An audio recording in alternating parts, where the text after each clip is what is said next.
everyone, this is Megha and today I am taking a topic, very important topic of medicine, that is asthma. It comes as a long answer question in your university exams.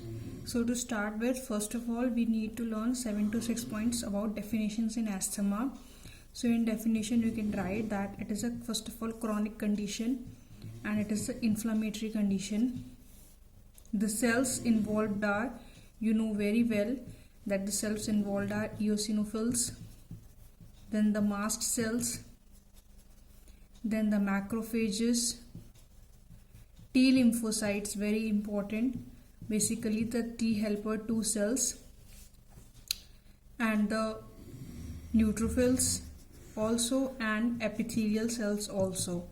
Every cell has a role. You will learn in its pathophysio and its treatment part that there are so many cells involved, therefore each asthmatic patient comes with a different pathology, that he is having asthma due to a different underlying cause. So we have to focus our tailor-made treatment on that particular cause only. There cannot be a one specific treatment for asthma.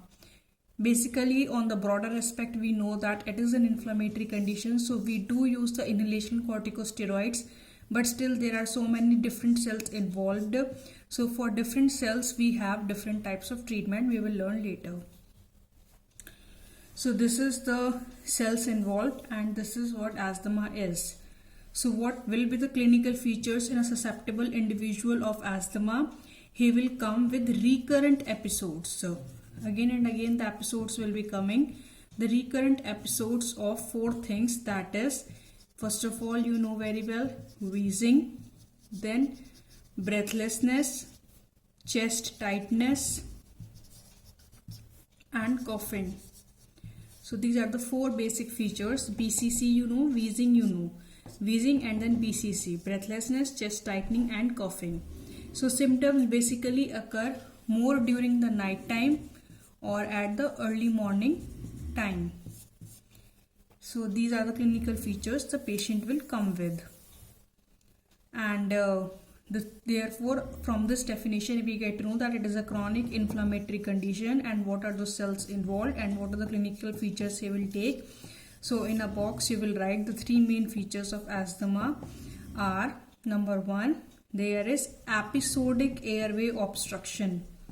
Episodic airway obstruction, like COPD. If a patient has COPD, he will have the obstruction for throughout his life constantly. But in episodic airway obstruction, the patient will have asthmatic episode, then he will be relaxed for some duration of time, the symptoms will be relieved, then again the triggers will come and he will again have the asthma episodes. So this forms a very good basis of diagnosis. How come? The patient is asked to purchase a free expiratory, this is the peak expiratory flow rate meter. The patient is asked to purchase a peak expiratory flow rate meter, that is after the forceful inspiration, and when he does the forceful expiration, how much of air he can blow out, that is measured by this meter. If this meter constantly measures a similar type of expiratory rate, then he is having COPD. But if there is variability in this expiratory rate, that is today he is having good expiration, but when he is having asthma episodes, then the expiration rate will be reduced. So this is the episodic occurrence and there is a variability in the expiratory rate. Through this meter, he can analyze that and we will make a diagnosis that patient is having the asthmatic condition and not the COPD. The second main thing is airway hyperresponsiveness. How do you diagnose this thing? You give bronchodilators to the patient and the patient will immediately show improvement in his constricted bronchioles becoming dilated. Similarly, if you will give him cholinergics, his bronchioles, his airways will become constricted very soon, very rapidly. So this is hyperresponsiveness of the airways. And number 4, very basic thing, that is your inflammation of the airways. This is the basic thing of asthma. How will you diagnose inflammation of the airways? you can see the sputum will show eosinophils, or you can see there is IgE in the blood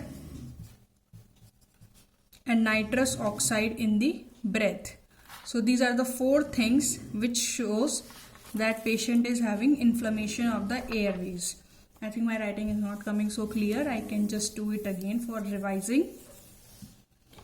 That there is episodic, number 1 thing is episodic airway obstruction. Number 2 is airway hyperresponsiveness, and number 3 is inflammation. Inflammation, how you identify? The sputum will show eosinophils, there will be nitrous oxide in the breath, and there will be IgE revolving in the blood. Okay. Now we come to the pathophysiology. There are, I told you, multiple mechanisms. So there are many columns you have to make under the heading pathophysiology. Number 1 is, you know that if a patient is having the aspirin induced hyperresponsiveness of the airways, how come? There is arachidonic acid. It can either go into the cyclooxygenase pathway or in the lipooxygenase pathway. The cyclooxygenase pathway is related to your prostaglandins and your thromboxane AX2, and lipooxygenase is related to leukotrienes release, that is B4, C4, D4, E4. Okay. So what aspirin will do, like you had your arachidonic acid, you have the cyclooxygenase and lipooxygenase, and it has B4, C4, D4, E4, and it has arachidonic, it has prostaglandins and thromboxane AX2. So the aspirin, what it will do, aspirin will block this cyclooxygenase, so you will be left with lipooxygenase, and there will be more formation of these leukotrienes. What these leukotrienes do, they cause inflammation and bronchoconstriction. Among them, B4 act as a chemotaxic molecule. Basically, you have to learn these are leukotrienes and they will cause the bronchoconstriction. So we will say that if there is aspirin intake, it will block cyclooxygenase and lipooxygenase pathway will be activated. So one mechanism is this, which can cause asthma. The second mechanism which can cause asthma is, suppose there is an allergen. So this allergen will be seen by your macrophages or the mast cells. So both macrophages and mast cells will cause the eosinophil increase. Also macrophages will activate your T cells to become the T helper 2 cells. Okay, what these will do? T helper 2 cells will release your cytokines. What cytokines will do? Cytokines will cause the degranulation of mast cells here. What mast cells will get degranulated? What they will release? They will release your eosinophils. Right? See this. I have written it neatly. You have the allergen that will activate the macrophages and the mast cells. What they both will cause? They will cause eosinophil rise. On the other hand, mast cells will cause the neutrophils activation also, and macrophages on the other hand will cause the T cells to become the T helper 2 cells, which will release the cytokines. So what all pathology you can see, there will be I can write, there will be 4 to 5 pathologies seen due to this mechanism. There will be mucus plug formation. There will be mucus plug formation and mucus hypersecretion and hyperplasia. What will be the epithelial cells of the airways? Will shed away.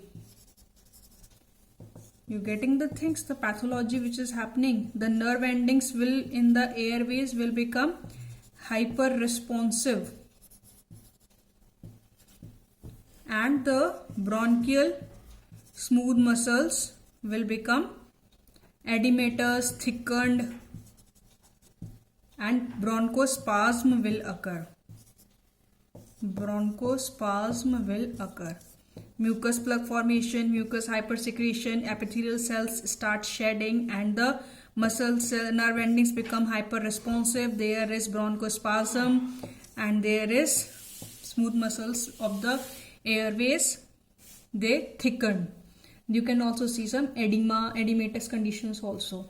So this is the second mechanism, which was about the allergen, which was activating the mast cells and the macrophages, and then there was release of eosinophils.